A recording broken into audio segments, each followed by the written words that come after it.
Allora, abbiamo visto ricambio generazionale, stavolta partiamo da lei, Vicepresidente.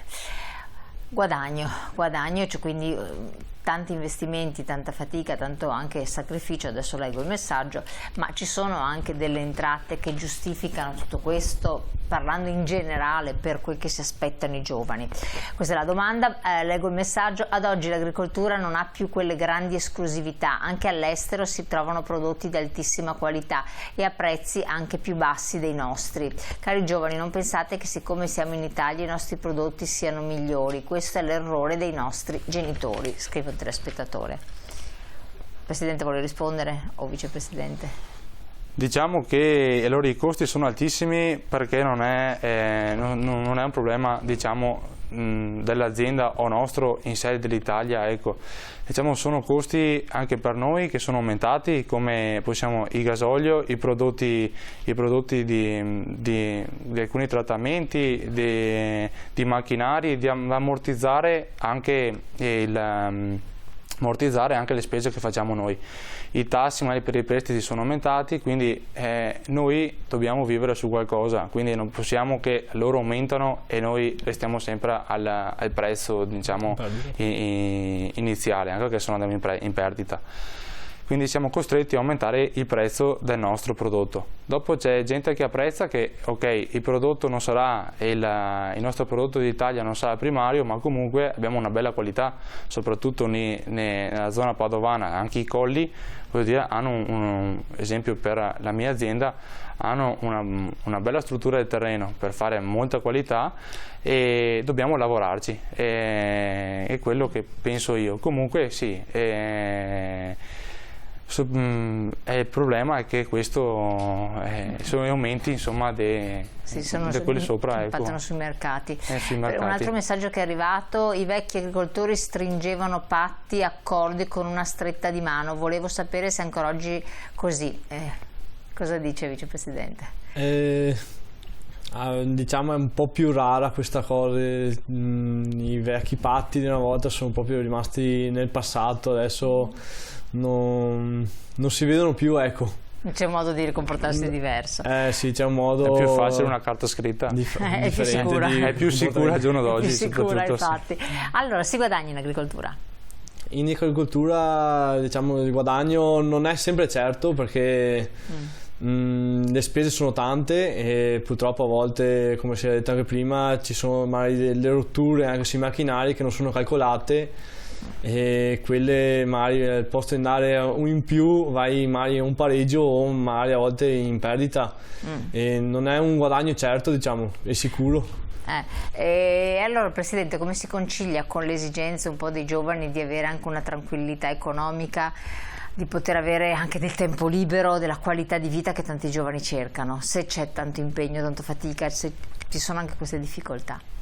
Sì, c'è tanto impegno sull'agricoltura, ci sono tante ore da dedicare e tanto impegno, sacrifici.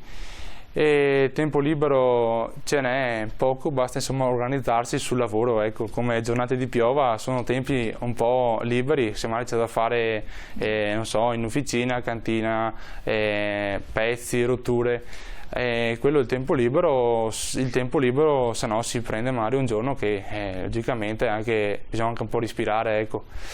Però perché è una cosa, forse mi pare di intuire, di percepire da quello che vi raccontate, che la senti talmente tua, perché sì, è una scelta che hai maturato, che ti lasci perdere il discorso dell'impegno, del sacrificio, dei guadagni di più o di meno, perché è qualcosa che fa parte della tua vita.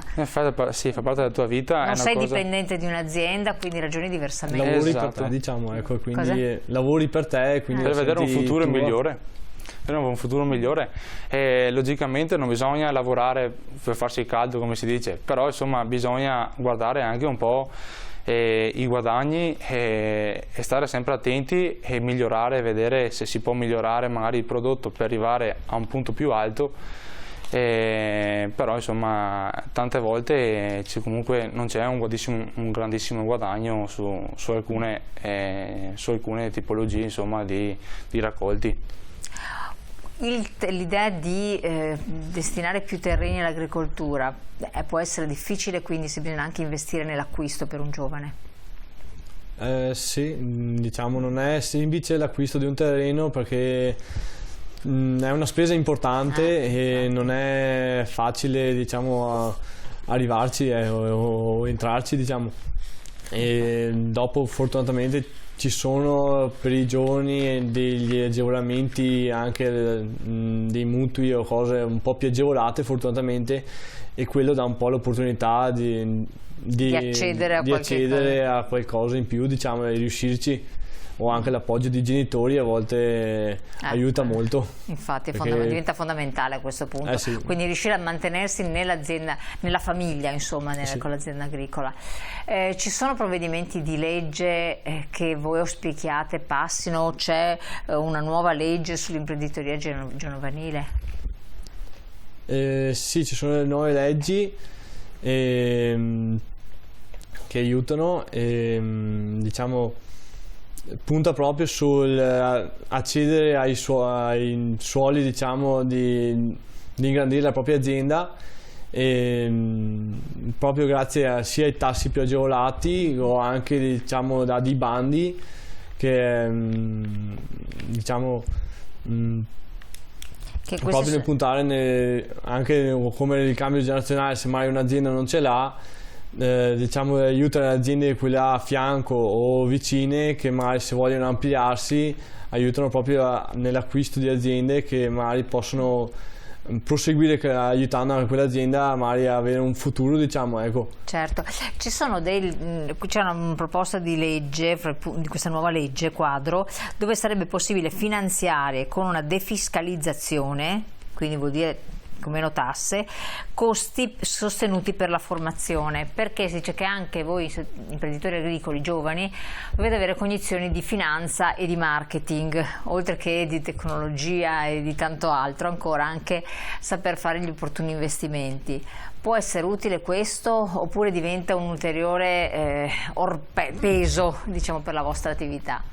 No, beh, ci sono delle opportunità molto importanti, è molto importante anche far conoscere il proprio prodotto che si produce, perché il marketing è strategico. Il marketing è molto strategico, perché se non fai conoscere il proprio prodotto resti là nella tua azienda, però non lo vendi. Invece al giorno d'oggi, che ci sono tante piccole realtà, diciamo, far conoscere il proprio prodotto e il proprio punto di forza non è sbagliato. Assolutamente. Cosa ne pensa, Presidente, anche lei di questo? È vero, bisogna sul proprio prodotto bisogna metterci la faccia, anche sulla propria azienda, metterci la faccia che il prodotto saperlo fare anche. Esatto, saperlo fare e che venga venduto con l'idea della nostra faccia, ecco, come sui social, farsi conoscere. Sì. E fare pubblicità. Questo è il marketing che il giorno d'oggi, insomma, ci lancia a vendere il prodotto, e soprattutto, insomma, farlo conoscere a nuove, girare e essere capaci a venderlo, perché, insomma, anche quello non è facile. No, infatti.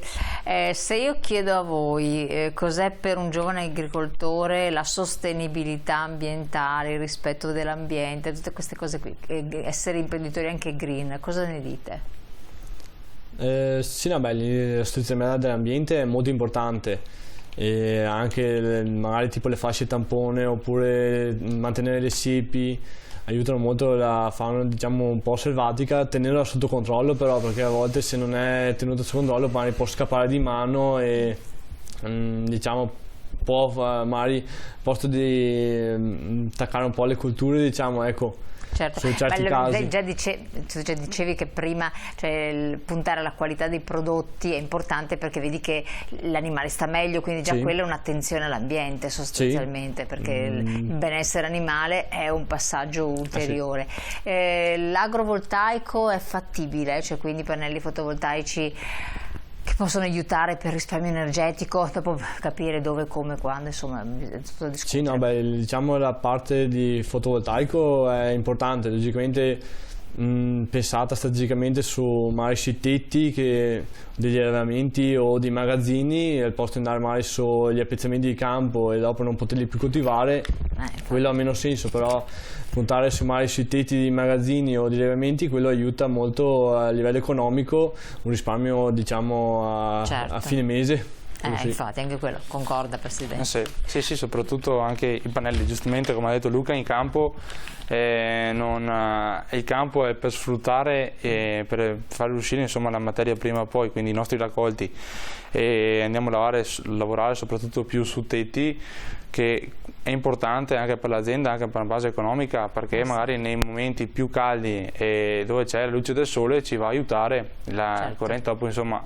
parte magari quelle le giornate più nuvolose meno, però insomma andiamo a ammortizzare alcuni costi che infine ci sollevano anche. Assolutamente sì, questo è importante. Allora, Luca Ferraro, vicepresidente AGIA, grazie di essere stato qui con noi, grazie anche ad Andrea Bonomi, presidente AGIA Padova, di averci dato questa parentesi sul mondo giovanile, di giovani imprenditori in agricoltura, che è molto importante perché saranno comunque il futuro, consentiranno il futuro alle nostre piccole e medie imprese agricole, che sono la ricchezza del territorio. Buon lavoro, so che ne avete tantissimo da fare, grazie di averci dedicato del vostro tempo, e a voi cari telespettatori di aver partecipato. Ci vediamo naturalmente domani.